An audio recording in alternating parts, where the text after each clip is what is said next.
बिस्मिल्लाहिर्रहमानिर्रहीम। अस्सलाम वालेकुम स्टूडेंट्स। ठीक है, जो टॉपिक आज हम डिस्कस करें हैं difficulties in the measurement of national income. कौमी आमदनी को पुमाइश करने में जो मुश्किलात हमें पेश आते हैं हम उसको डिस्कस करने जा रहे हैं। According to Kuznets the measurement of national income is a complicated problem due to following difficulties. ठीक है, कूजनेट के मुताबिक हमें नेशनल इनकम जो हम पुमाइश करते तो हमें बहुत से पेचीदा मसाइल का सामना करना पड़ता है। ठीक है, नंबर 1 है non availability of statistical data.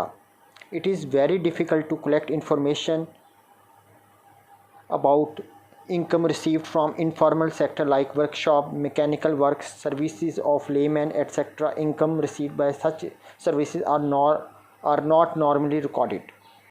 हमारे पास जो नॉन स्टैटिकल डेटा शुमारियाती अदाद-ओ-शुमार, ठीक है, अवेलेबल नहीं होता, मतलब दस्तयाब नहीं होता। ये वो चीज़ ये इट इज़ वेरी, ठीक है, हमें एक तो सही तरीके से इंफॉर्मेशन कहाँ से रिसीव नहीं होती। इनफॉर्मल सेक्टर, ठीक है, गैर रस्मी शोबे जैसे कि वर्कशॉप्स हैं, मैकेनिकल वर्क है, सर्विसेज ऑफ आम आदमी, सर्विसेज ऑफ लेमैन जो खिदमत देता है एक लेमैन एक आम आदमी, ठीक है, डिफरेंट सेक्टर्स में। ठीक है, इसके अलावा जो इनकम हम रिसीव करते हैं खिदमत से हासिल करते हैं वो हम बेसिकली रिकॉर्ड नहीं कर रहे होते। ठीक है, इसमें हमें यहाँ ज़रा प्रॉब्लम आता है non availability of statistical data में। ठीक है, नंबर 2 पे है no systematic account.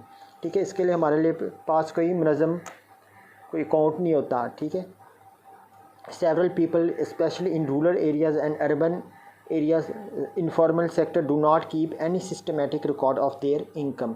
This makes very difficult to measure national income. ठीक है, बहुत से लोग ऐसे होते हैं जो रूरल एरियाज़ में देहाती इलाके और अर्बन एरियाज़ में जो हम शहरी इलाकों को शामिल करते हैं, इनफॉर्मल गैर रस्मी शोबे ऐसे होते हैं जो कि अपने पास सिस्टमेटिक रिकॉर्ड नहीं रखते, एक अकाउंट को मेंटेन नहीं रख रहे होते कि कहाँ से वो इनकम रिसीव करते हैं।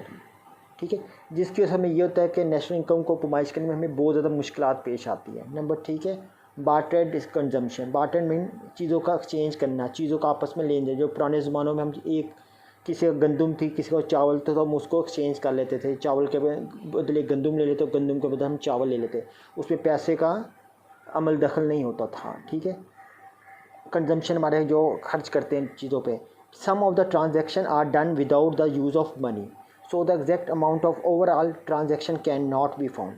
ठीक है, some of the जैसे हम इसमें ट्रांजैक्शन हम कर रहे हैं, लेन देन करते हैं इन चीज़ों की जिसमें हम पैसे का इस्तेमाल नहीं कर सकते, तो उससे ये होता है कि हमें एग्जैक्ट अमाउंट नहीं पता लगती ओवरऑल कि हमने कितनी चीज़ें की अगर लेन देन कर लिया किसी चीज़ से, उसमें हमें एग्जैक्ट अमाउंट को हमें पता लगता, जिसके से हमें प्रॉब्लम होता है। ठीक है, इसलिए अगर हम मनी लेकिन आज के दौर में तो पैसे से हमारा काम हो रहा है, मनी को हम इस्तेमाल करते हैं जिससे हमें फ़ायदा होता है, जिससे हमारा मतलब हमें पूरा कीमत भी चीज़ की प्राइस का भी पता होता है,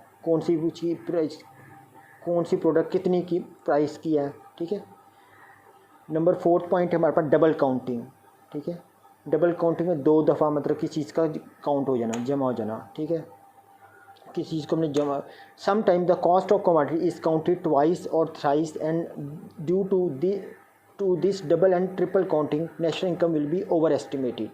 ठीक है, बास का ऐसा होता है तो हम एक कमोडिटी को बार बार शामिल कर 2 दफ़ा कर लेते, 3 दफ़ा शामिल कर लेते, जिसकी वजह से हमारे पास डबल काउंटिंग और ट्रिपल काउंटिंग हो जाती है, जिसकी वजह से भी वहाँ पर जो नेशनल इनकम है वो बहुत ज़्यादा हो जाती है। ठीक है, हम मुख्तलिफ अशियाँ जैसे हम ये अशियाँ ऐसी हैं जिससे बार बार कोई चीज़ को हम पैदा कर देते हैं, प्रोड्यूस, जैसे लकड़ी है उससे हम फर्नीचर बनाते हैं, मुख्तलिफ प्रोडक्ट्स बना रहे होते हैं, तो हम उसको स्टेप बाय स्टेप कीमत हम, जैसे आपने उसमें नेशनल इनकम में पढ़ा था, देखा होगा, जैसे various concept of national income में हमने डबल काउंटिंग को डिस्कस किया था। ठीक है, मतलब हमने इसको एक दफ़ा लेने, बार बार लेंगे तो हम उससे, जैसे कपास है उसको हम या तो हम पहली हालत ले लें, जो उससे फर्दर जो चीज़ें बनती हैं वो हम उसको डिस्कस करते हैं। ठीक है,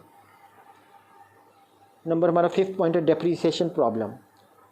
ठीक है, it is also difficult to assess any and detect the depreciation allowances, accidental damages, repair and replacement charges. ये डेप्रीसिएशन मीन किसी चीज़ की फरसूदगी, घटना।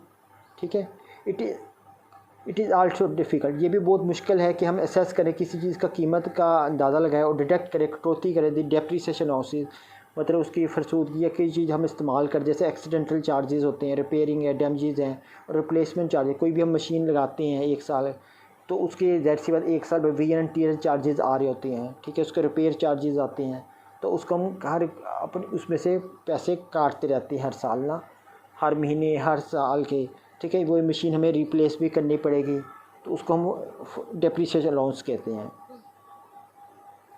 ठीक है। डेप्रिसिएशन प्रॉब्लम भी फेस करना पड़ता है हमें, बात करना हमें, हम उसके मतलब कीमत का सही अंदाज़ा नहीं लगा सकते किस चीज़ की। नंबर 5th पॉइंट हमारे पास ट्रांसफ़र अर्निंग्स।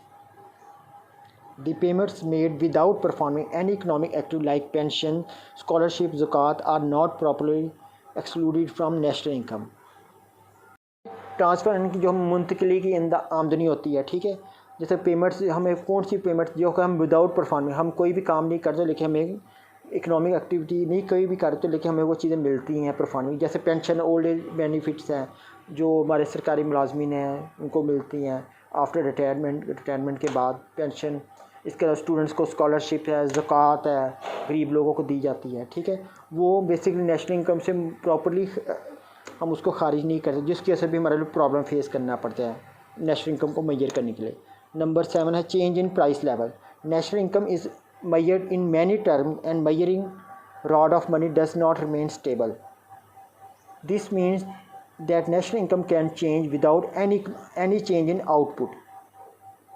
अब कीमतों में भी चेंजेस हो जाती है, ठीक है। नेशनल इनकम में अगर हम नेशनल इनकम हम कई तरीक़े से ना उसकी पैमाइश कर सकते हैं, मेजर कर सकते हैं, जैसे रॉड ऑफ मनी का एक कंसेप्ट है, ठीक है, जिसमें हम मनी को एक छड़ी के तौर पे लेते हैं, ठीक है। वो हमेशा स्टेबल नहीं रहता, उसमें अप एंड डाउन्स आते रहते हैं, फ्लक्चुएशन आते रहते हैं, क्योंकि प्राइस किसी कभी बढ़ रही है कभी, क्योंकि डेली, क्योंकि उसमें बिज़नेस के हालात, मुल्की हालात भी असरअंदाज होते हैं, ठीक है।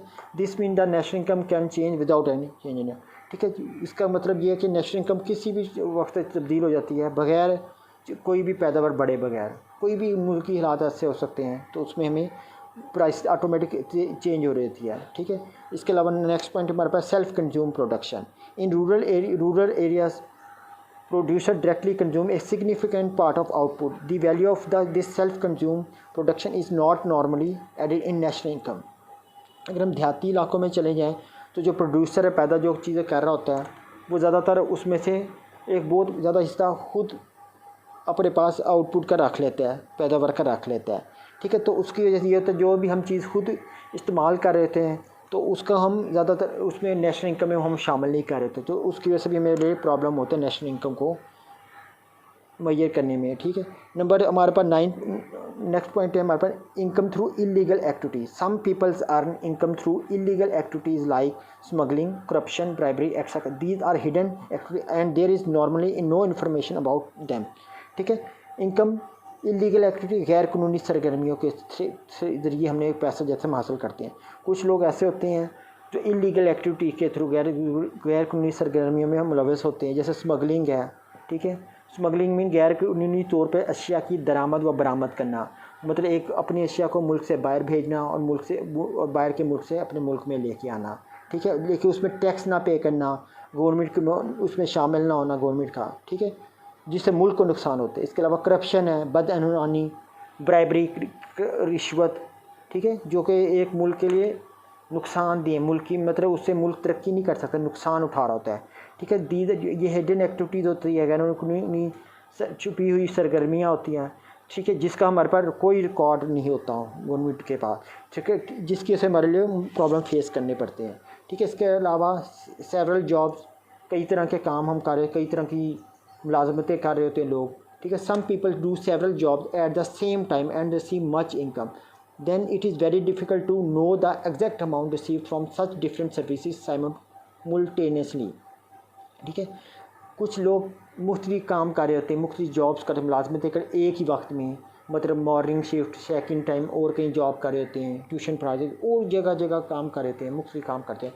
तो उसकी ये तो हमें एग्जैक्ट अमाउंट का नहीं पता था कि वो एक बंदा कितनी अर्निंग कर रहा था एक मंथ में, एक साल के अंदर, ठीक है, क्या कीमत के अगेंस्ट, ठीक है। और बैक हमें नहीं पता लगा, बैक हमें ये चीज़ें पता नहीं लग रही थी, जिसके वजह से नेशनल इनकम को मेजर करने में मसला होता है, ठीक है।